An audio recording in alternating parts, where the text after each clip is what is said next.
ओम क्रिया बाबाजी नमः। ओम श्री मात्रे नमः। नमस्ते मित्रों, श्री विद्यापीठम में आप सभी साधकों का स्वागत है। 64 योगिनियों में से एक एक योगिनियों का एक्सप्लेनेशन चल रहा है। उसमें आपने पहले योगिनी का एक्सप्लेनेशन सुना होगा। ये सुनकर आपको ये तो समझ में आया होगा कि ये जो नॉलेज है ये अन्य जगहों पर उपलब्ध नहीं है। जैसे आपने दिव्य योगिनी की जानकारी सुनी, वैसे ही 64 योगिनियों में सेकंड लेवल या सेकंड जो देवी है, दूसरी देवी, वो है महायोगिनी। महायोगिनी 64 योगिनियों में से दूसरी योगिनी है। तो महायोगिनी करती क्या है, इसका काम क्या है, इसके हाथ क्या है, इसकी विशेषता क्या है, योगिनी शब्द का अर्थ क्या है। और महायोगिनियों को दत्तात्रेय और अनघा लक्ष्मी, ये अपने जगत में इनका जो गुप्त नाम जो है वो तांत्रिक नाम हम कह सकते हैं, ये क्या है ये थोड़ा सा जानेंगे। तो लेक्चर को शुरू करने से पहले आप हमारा यूट्यूब चैनल शेयर कीजिए, सब्सक्राइब कीजिए। जिनको भी हमारे यहाँ से ऑथेंटिक नॉलेज श्री विद्या, कालीकुल श्री विद्या, कुंडली के विषय में चाहिए, वो हमारे डिस्क्रिप्शन बॉक्स में सारे कोर्सेज के लिंक दिए गए हैं। एडवांस श्री विद्या एसेंशियल, कालीकुल श्री विद्या एसेंशियल और श्री विद्या एसेंशियल, ये ऐसे नॉलेज बेस्ड कोर्सेज है जिनका ज्ञान अभी तक वर्ल्ड में किसी के पास नहीं है। डिस्क्रिप्शन बॉक्स में लिंक देख सकते हैं, मेरा मोबाइल नंबर है, मुझे भी संपर्क कर सकते हैं, मैं भी आपको कोर्स के लिंक भेज दूंगा। जिन्हें अपने कुलदेवी से संबंधित कोई साधना करनी है वो सिद्ध कुंजी का साधना हमारी कर सकता है। 42 पेजेस का बुक है, ये सेल आउट के लिए बुक नहीं है। हम ये प्रॉपर साधना सिखाते हैं और ऐसी साधना पूरे भारतवर्ष में कोई भी कहीं भी नहीं सिखाता। ये जो साधना है स्पेशली घर की कुलदेवी के लिए साधना है। इसकी भी जानकारी जो है वो मैं भी दे सकता हूँ, आप मुझे मोबाइल पर संपर्क करेंगे या डिस्क्रिप्शन बॉक्स में इनका पूरा हमारा जो वेबसाइट है श्रीविद्यापीठम.com, इसका पूरा लिंक दिया गया है। अब हम जो लेक्चर शुरू कर रहे हैं, हमारा एक कोर्स है 64 योगिनियों का। 64 योगिनियों के बारे में अभी तक भारतवर्ष में कहीं पर भी संशोधन नहीं हुआ है। आप शंकर पीठ देखो या फिर कितने भी बड़े पीठ देखो या जितने भी बड़ी संस्थाएं, आध्यात्मिक संस्था, वहां पर भी 64 योगिनियों के बारे में संशोधन नहीं हुआ है। और ये 64 योगिनियां बहुत इंपॉर्टेंट है।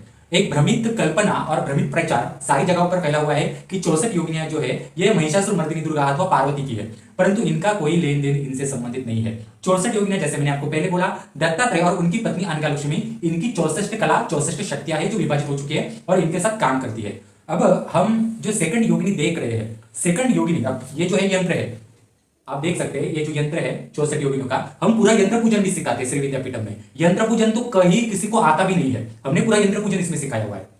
तो 64 योगिनियों में जो महायोगिनी है, उस महायोगिनी के बारे में हम जानकारी लेंगे। महायोगिनी के बाद सिद्ध योगिनी।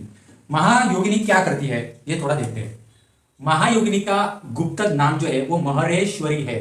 महरेश्वरी योगिनी, दत्तात्रेय और अनघा लक्ष्मी इनको महरेश्वरी क्यों कहते हैं? महरे, महरे मतलब क्या है? भौरा। भौरा कैसे गोल गोल घूमता है। फूल पाखरू, एक फूल पाखरू हम जो कहते हैं हमारे मराठी भाषा में, उसको फूल पाखरू कहते हैं। तितली, तितली अथवा जो भूंगा होता है, भौरा होता है, जो हवा में गूंजता है। दूसरा एक अर्थ होता है कि सरसों का दाना कितना छोटा होता है, ये उसके ऊपर एक हम समझ सकते हैं समानार्थी शब्द है महरे का। एक उसकी एनर्जी, उसका काम दर्शाते हैं, हवा के माध्यम से उसकी ताकत दर्शाते हैं।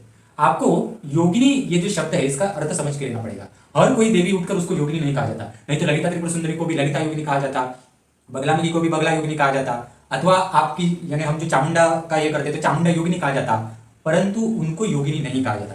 योगिनी एक शब्द अलग है। योगिनी मतलब क्या है कि जो योग के परे जा चुकी है। योग मतलब क्या है कि मनुष्य के शरीर में, मनुष्य के जीवन में जो आध्यात्मिक जीवन होता है वो पूरा सीख कर, वो सिद्ध करके, उनको भी जिन्होंने क्रॉस किया है, ऐसे जो जिन्होंने योग को परे किया है, उन शक्तियों को योगिनी कहा गया है। योगिनियां जो होती है ये आध्यात्मिक विशेष रूप से मनुष्य को कोई भी बाधा आ गई तो मार्गदर्शन करती है। दूसरा अर्थ आपको योगिनी शब्द का अर्थ समझ के लेना पड़ेगा। ये योगिनी अर्थ जो है ना वो कोई आपको प्रॉपरली बताता नहीं है, ठीक है। योगिनी का और एक अर्थ होता है कि योग, योग मतलब योगा योग। जैसे हम कहते हैं कि तुम्हारे जीवन में, तुम्हारे नसीब में ऐसी घटना हो गई है या फिर XYZ घटना हो चुकी, ये तुम्हारे नसीब का योगायोग था, जीवन का योगायोग था, ऐसा योगायोग शब्द हम इस्तेमाल करते हैं। तो योगायोग ये जो वर्ड होता है मतलब ही ये योगिनी। योगायोग मतलब क्या है कि हर मनुष्य के जीवन में ऐसी विशेष घटनाएं हो जाती है कि हम वो घटनाओं से जब गुजरते हैं या सामने वाले व्यक्ति का जो जीवन उसमें से जाता है, बुरे दौर से हो या अच्छे दौर से है, कभी अचानक से अच्छी घटनाएं उसके जीवन में होती है, कभी बुरी घटनाएं होती है, कभी चमत्कारिक तरीके से किसी का जीवन भी बदल जाता है। कोई व्यक्ति उसके जीवन में अचानक से उसकी भेंट होती है, कोई अचानक से शादी हो जाती है, उनके जीवन में लॉटरी लगती है, प्रमोशंस होते हैं, सैलरी अच्छी इंक्रीज होती है, अच्छे आदमी मिलकर लोगों के जीवन का बहुत सारी चीजें अचानक से बदल जाती है। अगर बीमारियां हो चुकी है तो डॉक्टर अच्छे नहीं मिल रहे तो कोई अच्छा डॉक्टर भी मिल जाता है, सलाहकार मिल जाता है। कहीं आप बुरी तरीके से आगे फंसने वाले हो तो अचानक से कोई एक व्यक्ति आपके जीवन में आता है और वो आपको मार्गदर्शन करता है जिसका आपका कोई संबंध नहीं था। इन घटनाओं को, चमत्कारी घटनाओं को हमारी भाषा में योगा योग कहा जाता है। इन योगा योग की घटनाओं के ऊपर जो कमांड करने वाली शक्तियां होती है, ये मैनेज करने वाले जो योगा योग होते हैं, ये शक्तियों को योगिनी कहा जाता है। 64 योगिनियां मनुष्य के 64 प्रकार के योगा योग और घटनाओं को हैंडल करती है। इसलिए मित्रों, मनुष्य के जीवन में इन साधनाओं का बहुत महत्व है, 64 योगिनी का बहुत महत्व है। यह एज पर दत्तात्रेय और अंगालक्ष्मी की साधना करने जैसा ही है। आपको गुरु कृपा मिलती है, गुरु का मार्गदर्शन मिलता है, और जिस घटना, जो भी बुरी अच्छी घटना हो, वहां पर आपको आध्यात्मिक मार्गदर्शन मिलकर आप आगे बढ़ते हो। ये इसका जो है रिजल्ट है। परंतु ये साधना हम नए लोगों को नहीं देते। ये साधना आपको करनी है तो आपको पहले सिद्ध कुंजिका अथवा जो हमारे यहाँ पितृदोष के लिए महामृत्युंजय साधना है, ये 3-4 महीने करके अच्छे से पुण्य आपको कमाना होगा। कुलाचार के दोष, पितरों के दोष जैसे कम हो गए, उनके आशीर्वाद मिलेंगे, उसके बाद इसका रिजल्ट आता है। बड़े बड़े तांत्रिक जो साधनाएं होती है वो क्रेज में आकर या आकर्षण में आकर नहीं करनी चाहिए, नहीं तो आपके शरीर के ऊपर उसका प्रयोग होता है, बाकी कुछ नहीं होता। तो महायोगिनी और योगिनी इस शब्द का आपको अर्थ समझ में आया होगा। महायोगिनी में महा इस शब्द का अर्थ होता है कि पंच महाभूत। अब आप सोचेंगे पंच महाभूत इस योगिनी के अंदर कैसे आता है? तो पंच महाभूत आपको समझ में आया होगा कि अलग अलग पंच महाभूत होते हैं, तेजस, वायु, पृथ्वी, जल। हमारे शरीर भी जो है वो पंच महाभूत से बना हुआ है। मैं अभी सांस ले रहा हूँ, ऑक्सीजन ले रहा हूँ, प्राणवायु ले रहा हूँ, इसमें मैं जिंदा हूँ। मैं पानी पी रहा हूँ, इसके कारण मेरे शरीर में जल की मात्रा, मतलब रक्त की मात्रा अच्छी है। जल की मात्रा कम हो गई तो शायद डिहाइड्रेशन मुझे हो जाएगा, ब्लड प्रेशर मेरा लो हो जाएगा, मेरे हार्ट पे प्रॉब्लम्स हो सकता है। मतलब क्या है, मनुष्य को, पशु पक्षियों को पंच महाभूतों में से हर एक तत्व का बैलेंस होना आवश्यक है। आज मनुष्य के शरीर के अंदर कोई ना कोई तत्व जो है वो इम्बैलेंस एक प्रकार से हो रहा है। और आपके आज आप देखिए कि मनुष्य को अलग अलग प्रकार की पेट की बीमारियां हो रही है, सांस की बीमारियां हो रही है, और रक्त से संबंधित बीमारियां हो रही है। मतलब क्या है, हवा प्रदूषित हो रही है, जल प्रदूषित हो रहा है, जिसके कारण रक्त से संबंधित बीमारियां होती है। तीसरा, पेट से संबंधित अथवा जो होता है सेक्स या फिर उससे संबंधित चीजें होती है, या गुदाद्वार जो लैट्रिन समस्या, या उससे संबंधित जो अलग अलग चीजें हैं, या पेट से संबंधित एसिडिटी, पित्त, महिलाओं को जो पेट से संबंधित जनन इंद्रिया, या फिर जो बच्चे दाने से संबंधित समस्याएं होती है, ये सब आती है पृथ्वी तत्व के अंदर आती है। ठीक है, पृथ्वी भी एक प्रकार से भूमि तत्व भी हम कहते हैं, पंचमहाभूत में आता है, वो इम्बैलेंस होता है। तो पृथ्वी तत्व इम्बैलेंस क्यों होता है? क्योंकि हम जिस पृथ्वी के ऊपर, भूमि के ऊपर हमने पैर रखा हुआ है, इस भूमि ने मेरे 21 से ज्यादा पीढ़ियां इस भूमि ने देखी है। मेरे नाना नानी को भी इस भूमि ने देखा है, मेरे नाना नानी के नाना नानी को भी इस भूमि ने देखा है, परंतु ये भूमि ने मेरे पिछले पीढ़ी को नहीं भूला है। परंतु मैंने अपने पूर्वजों को मैं भूल चुका हूं। मेरे पूर्वजों ने किस कुल देवी का पूजा किया था, किन पितरों का किस प्रकार से मान सम्मान किया था, मेरे पूर्वज किन किन गांवों से, किन किन शहरों से क्या अच्छे काम करके आए थे और क्या बुरे काम करके आए थे, कुछ भी आता पता नहीं है, परंतु इस भूमि को आता पता है।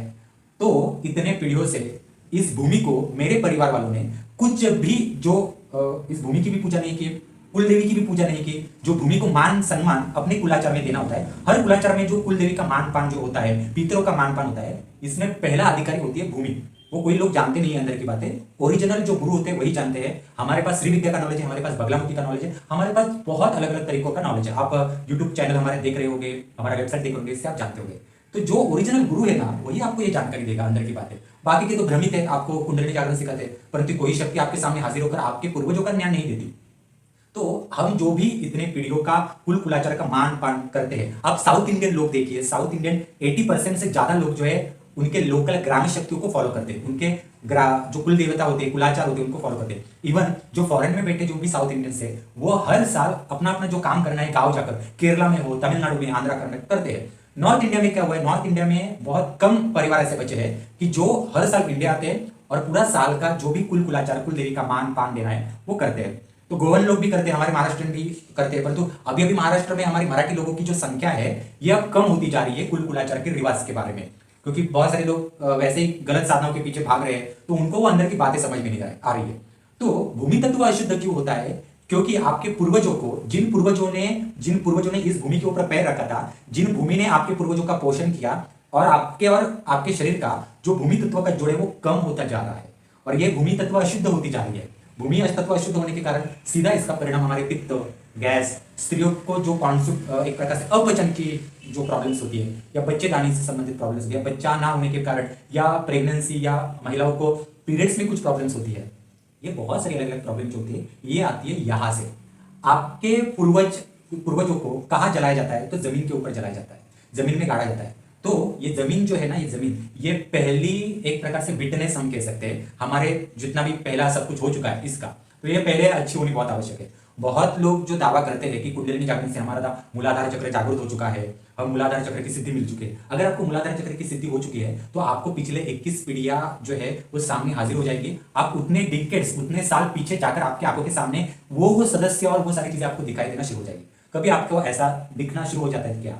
तो ऐसा नहीं होता। ये सारी बोल बच्चनगिरी लोगों की होती है और सिखाने वालों की होती है। एक्चुअल में ऐसा किसी का कुंडलिनी जागरण नहीं होता। कुंडलिनी जागरण की ओरिजिनल मेथड्स और प्रक्रिया ही टोटल अलग है। तो ये जो महायोगिनी की हम बात कर रहे हैं, महायोगिनी के बारे में अभी आपको समझ में आया होगा कि महायोगिनी की जब हम पूजा करते हैं, 64 योगिनी में महायोगिनियों का स्थान क्या है कि मनुष्य, पशु, पक्षी, इनको कभी भी पंच महाभूतों में से कोई भी एक तत्व की कमी होती है और उनके कारण उनके शरीर में कोई प्रॉब्लम्स आना शुरू होता है, तब ये नेचुरली कोई भी पंच महाभूत आकर इनका प्रॉब्लम सॉल्व नहीं करता। तो अगर ये जो देवी देवता होती है, इनका अगर हम पूजा पाठ करते हैं, महायोगिनी का हम कोई साधना करते हैं, तो ये जो महायोगिनी है, इनके पास स्वतंत्र रूप से पंच महाभूतों का आशीर्वाद होता है। कुछ पंच महाभूतों के अधिकार होते हैं। तो ये अपने शक्ति जो होती है पंच महाभूतों की, वो उस मनुष्य को, वो उस प्राणी, पशु, पक्षी को देती है। या उस विशिष्ट घटना में अगर पंच महाभूतों की एनर्जी कम पड़ रही है तो वो अपने यहां से देती है, नेचर से नहीं आती, इसके पास होती है, वो अलग से देती है और वो संतुलन बैलेंस करती है, वो मनुष्य का प्रॉब्लम जो है वो मिटाती है। महायोगिनियों का ये जो स्पेशलिटी आपको समझ में आया होगा कि क्या क्या है, इसलिए 64 योगिनियों का पूजन करते हैं। हर व्यक्ति को इसका पूजन करना आवश्यक है। तो बहुत आगे जो भी प्रॉब्लम्स आएंगे या अच्छे बुरे जो भी सारी चीजें, उसमें ये बहुत मार्गदर्शन करती है। दत्तात्रेय और अंगालक्ष्मी, इनकी यही विशेषता है कि मनुष्य के गुरु ऐसे ही ये नहीं बने हुए हैं। गुरु और गुरु पत्नी, दत्तात्रेय और अंगालक्ष्मी। मैं अंगालक्ष्मी के बहुत आभार मानता हूँ कि जिन्होंने मुझे दिव्य योगिनी की जानकारी दी, जिन्होंने मुझे महायोगिनी की जानकारी दी और जो मुझे आने वाली जो अलग अलग योगिनियां हैं उनकी भी जानकारी देगी। क्योंकि ये जो जानकारियां है ये कहीं लिखी हुई नहीं मिलेगी। आप कितना भी बुक्स, कोई भी ग्रंथ कहीं पर भी ढूंढो, कहीं पर भी नहीं है। महायोगिनी जो है, ये इनकी और एक विशेषता मैं आपको बताता हूं। महायोगिनी का जो पहराव है, पोशाक है, ये जो शास्त्रीय पोशाक है इनका। शास्त्रीय पोशाक मतलब क्या है कि आपने भरतनाट्यम वगैरह देखा होगा कि एक नौवारी साड़ी होती है और साड़ी को कैसे पहनते हैं, तो उस टाइप में उनका साड़ी का पहनावा होता है और उस पहनावे में होती है। और एक विशेषता है, इनकी 6 हाथ होते हैं, 2 हाथ गुप्त होते हैं। मैं इसमें 6 हाथों में क्या क्या होता है नहीं बताऊंगा, क्योंकि कुछ बातें कभी कभी सीक्रेट रखना आवश्यक होती है। तो ये हमारी विशेषता है। हर हाथ में अलग अलग चीज होती है, अलग अलग ग्रंथ होता है, अलग अलग ग्रंथ के नाम होते हैं, उसमें अलग अलग नॉलेज होता है। ये जानकारी हमारे पास है, पूरी इन डिटेल जानकारी है, पर हम वो पूरी जानकारी यहाँ लोगों को पूरा नहीं दे सकते, कुछ सीक्रेट रखना है। ये जो योगिनी है, महायोगिनी, ये 6 पेटल्स के कमल के ऊपर बैठती है। 6 में से 5 पेटल्स पंच महाभूतों के तत्व और 6वां पेटल जो है उस योगिनी का खुद की एक एनर्जी। तो इनको मिलाकर जो 6 पेटल्स होते हैं उनके ऊपर वो बैठती है। महायोगिनियों का और एक काम ऐसा है, मतलब उसका जो टीका होता है। अब देखो, जितनी भी योगिनियां हैं, जितनी भी देवियां होती है जो टीका लगाती है, इवन जो देवता भी होते हैं, ऊपरी, उच्च, बहुत हायर लेवल के, मध्यम लेवल के, हर देवी देवता अपने सर के ऊपर अलग अलग टाइप का टीका लगाते हैं। वो टीका लगाने का अधिकार वो उनके देवता के स्तर के अनुसार अलग अलग होता है। और कुछ अभिषेक होते हैं, कुछ चीजें विधि होते हैं देवी देवताओं में, और उनके विधि करने के बाद ही उनको वो मान दिया जाता है टीके का। ठीक है, वैसे ही योगिनियों में क्या होता है कि 64 योगिनियों में से हर एक योगिनियों का टीका जो होता है वो अलग अलग है। जैसे हम बिंदी कहते हैं, बिंदी महिलाओं में, तो बिंदी अलग अलग होती है। इनमें बिंदी देने का जो मान होता है वो भी हर योगिनी का अलग अलग होता है। उदाहरण के स्वरूप में मैं महायोगिनी का बता रहा हूं, आप ध्यान से सुनिए, क्योंकि ये जानकारी देने में कोई भी यूट्यूब चैनल, कोई भी कितना भी बड़ा गुरु हो, वो सक्षम नहीं है। नहीं तो आप कल्पना कर लीजिए, आज वर्ल्ड में इतने बड़े बड़े गुरु हैं, वो समाज जीवन के बारे में अलग अलग जानकारी देते हैं, कुंडलिनी जागरण के बारे में जानकारी देते हैं। अगर कोई बहुत ही बड़ा गुरु कुंडलिनी जागरण के बारे में जानकारी देता है, तो वो ऐसी जानकारी, नई नई जानकारी देकर हमारे हिंदू धर्म का नाम जो है वो और आगे बढ़ा सकता था। परंतु कभी भी ऐसा कोई भी गुरु करते वक्त नहीं दिखता। आपकी कुंडलिनी जागरण हो चुकी है तो आप पीपल का पान ले लीजिए। पीपल का पान जो है या पीपल का पेड़ जो है वो आपसे बोलना शुरू कर देगा कि उसकी क्वालिटीज क्या है। तो ये क्वालिटीज बताकर बताकर आपको मैं बताता हूँ, ऐसे यूट्यूब के ऊपर ऐसे लेक्चर कोई बताना भी शुरू कर देना, तो 1-1 घंटे के लेक्चर्स के हिसाब से 2-3 महीने वही नॉलेज के चले जाएंगे, या साल भर भी चला जा सकता है। क्योंकि पीपल के पेड़ में बहुत सारी गुप्त तांत्रिक शक्तियां है, तो वैसे अलग अलग पेड़ में अलग अलग तांत्रिक शक्तियां है। तो कुंडलिनी जागरण जब होता है तो पेड़ पौधे पशु पक्षी आपसे बातें करना शुरू कर देते हैं, हवा भूमि बातें करना शुरू कर देते हैं। आप नई जगह जब जाते हो तो वहां की शक्ति आप बुला सकते हो, उनसे बातें करके नया नॉलेज निर्माण कर सकते हो। परंतु यूट्यूब के ऊपर ऐसा कोई भी आपको कितना भी बड़ा गुरु नहीं दिखता। तो ये विशेषता है। तो समझ में आ गया आपको कि इसलिए मैं कहता हूं कि मैच्योर बनो, परिपक्व बनो और असली ज्ञान ले लो। महायोगिनी के माथे पर जो बिंदी होती है उसका विधि में उदाहरण के रूप में बताता हूं। जैसे कि नॉलेज आपका इंक्रीज हो जाएगा, परिपक्वता बढ़ेगी, दृष्टिकोण बदलेगा आध्यात्मिकता की ओर देखने का। दत्तात्रेय और अंगालक्ष्मी का जो गुरुमंडल है, तो 64 योगिनियों का अलग गुरुमंडल इनके अंडर होता है, क्योंकि दत्तात्रेय और अंगालक्ष्मी का अनंत ब्रह्मांड में अलग अलग विस्तार है, बहुत सारी अलग अलग उनकी शक्तियां होती है। 64 योगिनियां उनमें से एक भाग है, तो 64 योगिनियों के गुरुमंडल भी उनके अलग होते हैं जो दत्तात्रेय और अंगालक्ष्मी के अंडर आते हैं। तो हर एक योगिनी का अलग अलग पोजिशन होती है। इनमें क्या होता है कि महायोगिनी का कि एक साइड जो है कुमकुम से भरी जाती है और दूसरी साइड जो है ये पूरी हल्दी से भरी जाती है महायोगिनी की। इनके ऊपर अभिषेक होता है उनके पद्धति के अनुसार, अभिषेक करके उनकी ताकत जागरूक की जाती है, योग उनकी योग सिद्धि जो है जागरूक की जाती है। कुछ विधि होते हैं और उस विधि में से जो बिंदी लगानी है उस बिंदी की आकृति निश्चित होती है कि बिंदी किस आकृति के हिसाब से लगाई जाती है। किसी की चंद्रमा होती है, किसी सूर्य होता है, किसी का त्रिशूल होता है, अलग अलग टाइप्स में बहुत सारे प्रकार होते हैं। और ये विधि करने के बाद में उनको वो कुमकुम का एक, किसी को सर के ऊपर कुमकुम होता है, किसी का हल्दी होता है, किसी का चंदन होता है, किसी का और भी बहुत अलग अलग प्रकार के कुमकुम के बहुत प्रकार है, तो उसके टीके लगाए जाते हैं, उसकी बिंदी लगाई जाती है, बाद में वो बिंदी निश्चित होती है, ऐसा है। और एक महायोगिनी जो है, महायोगिनी की एक विशेषता है कि योगिनियां जो होती है ना, ये मुक्ति और अमुक्ति इन दोनों को नियंत्रित करती है। कुछ योगिनियों में मुक्ति की ताकत होती है, यानी अगर कोई व्यक्ति आध्यात्मिक रास्ते पर है तो उसको कैसे आगे बढ़ाना है। अमुक्ति मतलब क्या है, कोई व्यक्ति जो है ये आध्यात्मिक रास्ते पर है, आध्यात्मिक रास्ते पर नहीं है, परंतु वो अच्छा यानी एक प्रकार से ईमानदार है, लोगों को मदद करता है, उसकी नीयत अच्छी है और उसको आगे बढ़ते वक्त, भौतिक जीवन में आगे बढ़ते वक्त उसको अड़चने आ रही है, प्रॉब्लम्स आ रहे हैं, तो वहां पर मार्गदर्शन करना। तो मुक्ति अमुक्ति में बहुत अलग अलग प्रकार होते हैं। महायोगिनी जो है इसके अंडर 50% मुक्ति 50% अमुक्ति वो आती है। पूर्ण मुक्ति वाली देवियां या योगिनियां कम होती है, क्योंकि पूर्ण मुक्ति अथवा पूर्ण अमुक्ति ये किसी के पास ऐसे नहीं होती। अगर पूर्ण मुक्ति चाहिए तो उतनी ताकत लेनी पड़ती है, बहुत संतुलन चाहिए उसके लिए। तो मित्रों, इस प्रकार से महायोगिनियों का इन्फॉर्मेशन हो गया। आप जरूर बताइए कि हमने ये श्री विद्यापीठम द्वारा आपको कैसे बताया। आपको श्री विद्यापीठम का हमारा ये जो लेक्चर है, ये जो यूट्यूब चैनल है, ये आप हमारा सब्सक्राइब कीजिए, हमारा चैनल और लोगों को शेयर कीजिए। और मैं महाराष्ट्र में रहता हूँ, ये 64 योगिनी की साधना है, ये आप कर सकते हैं। ये करने से पहले आपको हमारे यहाँ की सिद्ध कुंजी का साधना करनी बहुत जरूरी है, क्योंकि बिना कुल देवी के आशीर्वाद बड़ी बड़ी साधनाएं फेल हो जाती है। इसलिए मित्रों, हमारे भारतवर्ष में, पूरे जगत में बहुत सारे लोग नाना प्रकार की साधनाएं और दीक्षा लेते हैं, परंतु तो उनकी साधनाएं फेल हो जाती है। कितना भी आप जाप करो गायत्री मंत्र का, कितना भी आप श्री विद्या की जाप करो, कितने भी बगलामुखी भुवनेश्वरी की जाप करो, सब फेल है, क्योंकि शॉर्टकट वाली साधना करते हैं और आप अपने घर के पूर्वजों का कोई भी मानपान नहीं करते। कुल देवी को आप भूल चुके हो, उनका कोई भी मानपान नहीं हो पाता, उनके आशीर्वाद नहीं मिल पाते। बिना घर के आशीर्वाद ये सारी जो बड़ी बड़ी शक्तियां हैं, इनके ब्लेसिंग्स और उनके आशीर्वाद नहीं मिलते, इनके वरदान नहीं मिलते, ये कभी भी ध्यान में रखना। तो हमारे यूट्यूब चैनल शेयर कीजिए, सब्सक्राइब कीजिए, हमारे व्हाट्सएप ग्रुप में शामिल हो सकते हैं। सब कोर्सेज के लिंक, व्हाट्सएप का ग्रुप का लिंक डिस्क्रिप्शन बॉक्स में दिया गया है। और चैनल हमारा शेयर कीजिए, सब्सक्राइब कीजिए, और जिनको भी कोर्सेज करने हैं वो मुझे भी संपर्क कर सकते हैं। धन्यवाद।